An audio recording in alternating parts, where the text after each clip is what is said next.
Müğənni Afət Fərmanqızı Türkiyənin tanınmış sənətçisi Yıldız Tilbənin Vəfa Şərifovanı məhkəməyə verməsi ilə bağlı xəbərə münasibət bildirib. Demokrat Azın məlumatına görə Yıldız Tilbənin şikayəti ilə bağlı yayılan xəbərə münasibət bildirən Afət Fərmanqızı sosial şəbəkə hesabında "Ben bu haberi eşitdiyim an yalan və böhtan olduğunu düşündüm.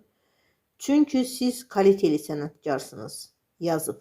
Müğənni daha sonra mövzu ilə bağlı canlı yayımda da danışaraq məsələyə aydınlıq gətirib. O bildirib ki, ona qarşı şikayət edən tərəf məhz Vəfa Şərifov olub. Kim kimə iftira, böhtan atırsa, Allahdan qorxsun. Məni şikayət edən Vəfa olub. Döymə taxta qapımı, döyməyim dəmir qapını. Hodri meydan. Yıldız Tilbəyə dolayı yollarla menecerlə vasitəsilə məlumat vermişəm ki, bu şəxs onun adından istifadə edir. Yıldız Tilbə elə bir sənətkardır ki, 1 milyon versən də oxumaz. O oxuyarsa pulsuz oxuyar, özü də sənətkarla oxuyar.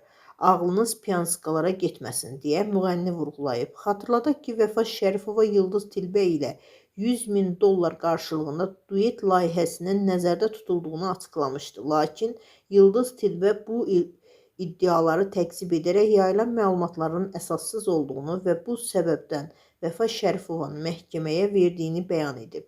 Qeyd edək ki, Afət Fərmanqızı ilə Vəfa Şərifova arasında əvvəllər də gərgin münasibətlər olub. Müğənninin həm sosial şəbəkədəki paylaşımı, həm də canlı yayımda səsləndirdiyi fikirlər tərəflər arasındakı uzun müddətli mübahisələrlə əlaqələndirilib.